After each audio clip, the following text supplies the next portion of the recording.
mengkhawatirkan kondisi ini karena anak mereka cukup sering terserang batuk sehingga terpaksa tidak masuk sekolah. Bahkan para orang tua juga ikut merasakan pedihnya asap hingga menyengat di hidung dan mata mereka saat harus antar jemput anak mereka sekolah. Pada tahun 2018, Lurah Cilincing mencatat setidaknya ada 18 lapak pembakaran batok. Perkenalkan, nama saya Muhammad Hilbram dengan stambuk F13122013. Dari video tadi, saya memberikan motivasi kepada teman-teman. Polusi adalah hasil yang diperlukan dari ketidakmampuan manusia untuk mereformasi dan mengubah limbah. Maka dari itu, temukan solusi, jika tidak, masa depan kita akan menjadi ilusi. Sekian dan terima kasih. Warga di kawasan Cilincing, Jakarta Utara kini bisa bernafas lega. Pasalnya polusi akibat industri pembakaran arang batok kelapa dan peluburan aluminium mulai berkurang setelah pemilik industri mengurangi aktivitasnya. Saat ini industri tersebut hanya beroperasi pada malam hari. Perkenalkan, nama saya Bagus Arifianto dengan NIM F13122014. Berbicara tentang polusi itu tidak ada yang suci. Mereka yang mencemari itu berdosa terhadap alam. Dan lingkungan akan terus memburuk hingga praktik polusi itu ditinggalkan. Bagaimanapun, upaya kita yang bertujuan untuk mengurangi polusi karbon itu bisa menyelamatkan nyawa makhluk hidup dan mengurangi penyakit.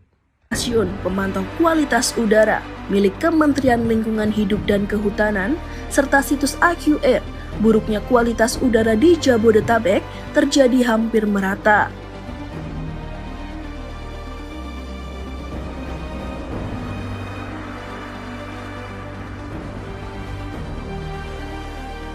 Asap kendaraan bermotor pada musim kemarau menyumbang polusi mulai dari 42% sampai 57% di seluruh kota.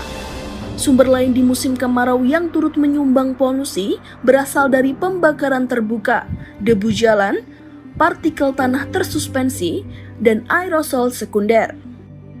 Ya, Assalamualaikum warahmatullahi wabarakatuh.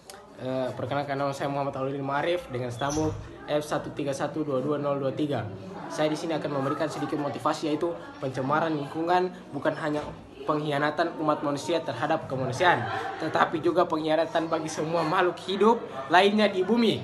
Makin kita mencemari bumi, makin sedikit kita layak untuk hidup di bumi. Maka dari itu, menghentikan polusi adalah solusi terbaik. Our climate is in crisis. Oil and natural gas have another dirty side effect.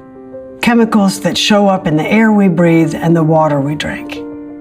That's because, along with the carbon dioxide pumped into the atmosphere, the fossil fuel process produces dangerous contaminants, including benzene, mercury, formaldehyde, and many, many others. You might not know these names, but you've probably breathed them in.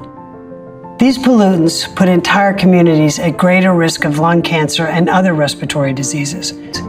Coal power plants spew chemicals like mercury, sulfur dioxide, and lead into the air, pollutants that can then spread thousands of miles.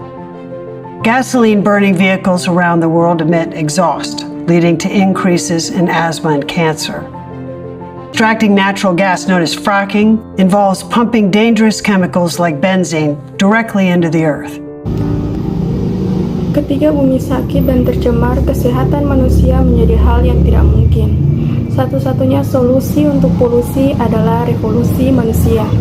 Pencemaran udara adalah suatu kondisi udara yang mengandung senyawa kimia maupun biologi dalam jumlah banyak yang berdampak bagi kesehatan makhluk hidup. Secara umum, pencemaran udara terbagi menjadi dua, yaitu pencemaran udara primer dan pencemaran udara sekunder. Pencemaran udara primer disebabkan langsung oleh polutan, seperti meningkatnya kadar karbon dioksida dari aktivitas pembakaran oleh manusia. Sedangkan pencemaran udara sekunder itu terjadi akibat reaksi kimia dari partikel-partikel polutan yang terjadi di atmosfer, seperti pembentukan ozon. Bukan polusi yang menyebabkan kerusakan lingkungan, tetapi manusia sendiri yang menyebabkan adanya polusi.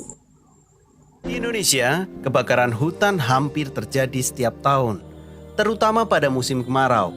Salah satu kebakaran hutan terbesar terjadi pada tahun 1997. Badan Nasional Penanggulangan Bencana atau BNPB menyatakan luas kebakaran hutan pada saat itu mencapai area seluas 300.000 hektar dan daerah yang terdampak adalah Provinsi Riau.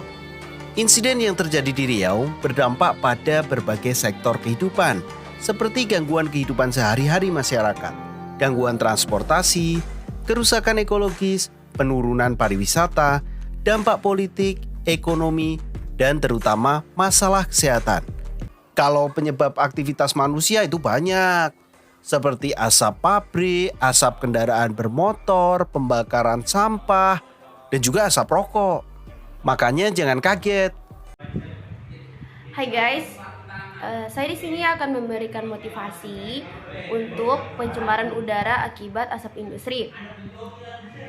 Makhluk paling tercemar di planet saat ini adalah manusia modern.